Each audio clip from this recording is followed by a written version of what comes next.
Ya pemirsa, polemik keaslian dari ijazah Presiden ke-7 Republik Indonesia Joko Widodo ini masih terus bergulir. Bahkan meskipun Barreskrim Polri telah menyatakan ijazah milik Jokowi ini identik, namun pihak Roy Suryo CS ini tetap menggugat keabsahan dokumen tersebut dan kemudian menuntut bahwa yang bisa menguji atau menyatakan keabsahan dokumen adalah di pengadilan dengan adanya putusan hukum tetap, pemirsa. Lalu bagaimana kemudian polemik dari ijazah Jokowi ini terus bergulirnya, apakah juga sudah tepat langkah yang dilakukan oleh pihak kepolisian, pemirsa? Malam hari ini kita akan membahasnya bersama dengan sejumlah narasumber yang sudah bergabung di Apa Kabar Indonesia Malam. Ada Mas Rifai Kusumanegara, kuasa hukum dari pihak Joko Widodo. Mas Rifai, selamat malam. Malam, Mbak. Sehat malam. Ya, Mas Rifai? Sehat. Terima kasih sudah hadir, dan juga ada Mas Aristo Pangaribuan, pakar hukum pidana dari Universitas Indonesia. Mas Aristo, apa kabar? Baik. Sehat ya, Mas? Kembali kita akan membahas mengenai polemik ini. Ya, ini sudah sekian kalinya. Sekian episode. Dan juga bergabung bersama kita ada Bang Jemi Mokolensang, tim advokasi anti kriminalisasi akademisi dan juga aktivis. Selamat malam Bang Jemi. Terima kasih sudah hadir di Apa Kabar Indonesia Malam. Mas Rifai, ini ijazah Jokowi polemik tak bertepi. Betulkah akan seperti itu? Kenapa kemudian menjadi tidak bertepi atau akan bertepi tapi nanti? Prinsipnya semua perkara pasti ada akhirnya. Oke. Cuma mungkin sekarang ini masih dinamikanya sedang muncul, dan bahkan belum peak ya. Menurut saya ini belum peak. Belum peak ya? Peaknya nanti mungkin pada saat, kalau kami berharapnya pada saat di Polda itu ada kepastian, lanjut ke... Ada kepastian artinya ada tersangkanya begitu? Naik ke penyidikan dan lanjut ke persidangan, tentu mungkin ini peaknya. Dan kita akan ketemu lagi di sini mungkin. Masih panjang berarti? Nggak begitu panjang, tapi ada momen-momennya lah mungkin. Tapi Mas, yang kemudian menjadikan ini polemik adalah munculnya laporan-laporan yang saat ini juga tengah ditangani oleh Polda Metro Jaya. Jumlahnya 6 kalau tidak salah. Ini muncul kemudian juga sebagai terusan dari adanya putusan atau pengumuman yang disampaikan Barreskrim Polri mengenai ijazah milik Pak Jokowi ini identik. Tapi kemudian masih saja digugat oleh pihak Roy Suryo CS. Jadi kalau yang laporan-laporan lainnya itu memang itu dari para relawan ya. Bukan dari kami, dan tidak ada juga koordinasi dengan kami. Dan itu kalau saya cermati ada dua kelompok. Ada kelompok yang memang sudah lebih dahulu dari LP kami. Sudah ada duluan, baru tidak lama di tengah-tengah LP-nya Pak Jokowi langsung. Baru setelah itu ada lagi LP berikutnya. Jadi ya menurut saya itu mungkin ekspresi dari rekan-rekan relawan ya. Dan memang setiap orang kan punya hak untuk mengajukan laporan pidana. Nanti tinggal dikaji saja oleh penyidik terkait apakah layak untuk dilanjutkan atau tidak. Baik. Bang Jemi, ini kan Barreskrim Polri kemarin sudah menyatakan kalau ijazahnya Pak Jokowi ini identik. Tapi kenapa kemudian masih saja menggugat mengenai keabsahan dokumen yang dicari putusan pengadilan? Iya, jadi benar identik. Tapi kan aslinya pada waktu di Labskrim itu tidak ditunjukkan. Seharusnya kalau ada dugaan ijazah palsu, sebaiknya harus dari Mabes itu harus sita barang bukti itu. Kenapa jauh-jauh mereka ke Solo, sita koran dan lain-lain. Sebenarnya objek permasalahan yang terjadi adalah masalah ijazah, ada dugaan ijazah palsu yang ada. Tapi sampai saat ini tidak pernah ditunjukkan oleh teman-teman dari Pak kuasa hukum dengan Pak Jokowi maupun Pak Jokowi sendiri yang tidak akan pernah. Kan gampang sebenarnya kalau memang ada niat. Contoh Obama pada waktu dituduh DNA-nya, setelah ditunjuk suratnya langsung clear. Ini kan bapak bangsa ya, kan mantan presiden. Seharusnya logo lah, tunjukin selesai permasalahannya kan. Baik. Mas Rifai, seharusnya ditunjukkan saja lah, selesai masalahnya. Begitu Mas Rifai? Jadi kalau dari kami sebenarnya dari beberapa bulan lalu sudah kami kaji, bahkan 2 tahun yang lalu. Ini sempat waktu kami nangani penggugatan di PN Jakarta Pusat, wacana ini sudah ada, minta ditunjukkan waktu itu Bang Egy dalam persidangan.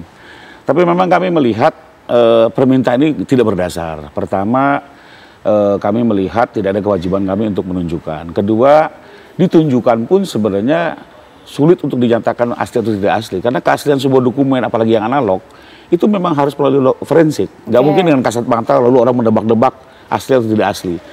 Bahkan semakin kesini semakin ketahuan gitu. Jadi harapannya ditunjukin, lalu difoto oleh mereka, dikaji lagi secara digital. Padahal lagi-lagi sesuatu yang analog tidak mungkin dikaji secara digital gitu. Ini kan kemarin kelihatan tuh ada 3 ijazah ditunjukkan oleh Barreskrim. langsung difoto, dikaji-kaji. Padahal itu tidak bisa. Sesuatu yang analog harus dikaji secara analog, sesuatu yang digital harus dengan digital. Jadi dengan keadaan seperti ini justru buat kami semakin kita nggak tunjukkan gitu ya, karena tidak ada kecuali penyidik dan hakim yang meminta pasti kami serahkan. Contohnya di Bareskrim itu kan masih penyelidikan, tidak ada kewajiban kami untuk menyerahkan secara hukum karena belum ada upaya paksa. Tapi pada saat kami disurati, kita diskusi, ya sudahlah biar cepat, biar clear, kita serahkan. Dan ternyata itu diuji lapor.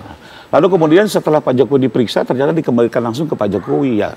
Itu kan berarti kan kebijakan dari pihak Bareskrim ya. Intinya mau disita pun silakan, buat kami nggak ada masalah gitu ya. Baik Mas Rifai. Bang Jemi, semakin diminta semakin tidak akan ditunjukkan karena permintaannya tidak berdasar. Ya, itu haknya Pak Jokowi, tapi bagi kami untuk menunjukkan itu adalah hal yang wajar harus ditunjukkan, karena kami juga kemarin meminta kepada Polda Metro Jaya untuk kalau bisa disita barangnya. Gimana mereka lapor tapi tidak mau menyerahkan barang. Harusnya polisi punya hak untuk menyita sebenarnya.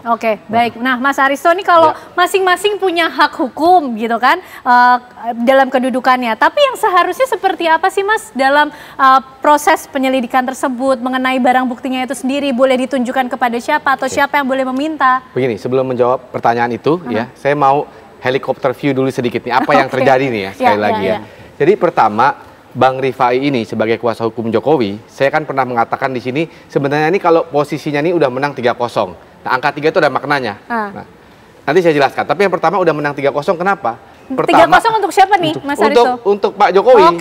Ya, justru yang sekarang anginnya itu mengarah ke Pak Jokowi, bertiup kencang kayaknya mau menyerang balik. Menyerang Roy Suryo CS. Kenapa? Begini.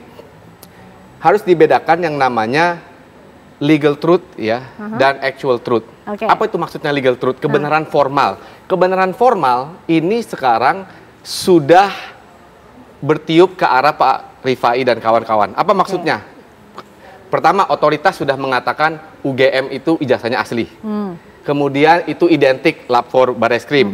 Kemudian dicocok-cocokkan identik dengan ijazah-ijazah yang keluar tahun demikian. Cuman koran kelulusan, KKN dan lain-lain. Itu yang namanya kebenaran formal. Nah, kenapa angka 3? Karena di Indonesia sistem pembuktian kita untuk menetapkan tersangka cuma perlu 2. Untuk memidanakan orang cuma perlu 2. Ditambah keyakinan hakim.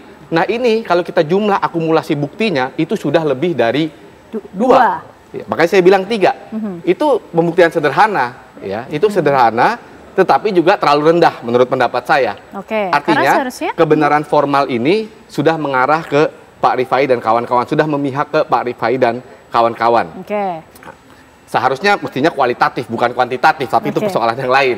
Itu persoalan teori hukum yang lain. Nah, ini adalah kebenaran formal. Apa itu kebenaran formal? Legal truth, kebenaran yang dimonopoli oleh negara. Apa maksudnya dimonopoli? Ya, negara menyediakan instrumen-instrumen hukum yang namanya hukum acara, sehingga dia bisa mendefinisikan kebenaran lewat hukum acaranya. Nah, tapi kebenaran formal belum tentu sama dengan actual truth, kebenaran aslinya. Kenapa? Ya kadang-kadang ada distance, ada jarak. Kebenaran formal tidak sama dengan kebenaran asli. Di dalam hukum kita sering, ya, misalnya perkara Sambo, kebenaran formalnya berbeda pertama. Kebenaran aslinya baru terungkap. Apa Mas Aristo ketika ada perbedaan di situ? Nah gini, makanya saya mau katakan yang sekarang itu lagi mencoba diutak-atik ya oleh Roy Suryo dan kawan-kawan adalah mendistancing, memberikan jarak antara kebenaran formal dan kebenaran aktual, actual truth ya. Bagaimana caranya actual truth? Pertama, menyerang dulu metode mendapatkan ijazahnya. Soal skripsi, skripsinya bener apa enggak sih? KKN-nya bener apa enggak sih? Ini berkaitan dengan akses mendapatkannya dong berarti Mas Aristo? Loh iya, ini sekarang. Nah, persoalannya hukum Indonesia itu tidak memberikan kesempatan yang luas kepada orang yang dilaporkan itu untuk mengakses bukti. Misalnya tadi Bang Rifai, ijazahnya itu habis dikasih ke Bareskrim, dipulangin lagi ke Pak Jokowi. Artinya Pak Roy Suryo, Bang Jemi ini dan kawan-kawan tidak memiliki akses kepada alat bukti itu.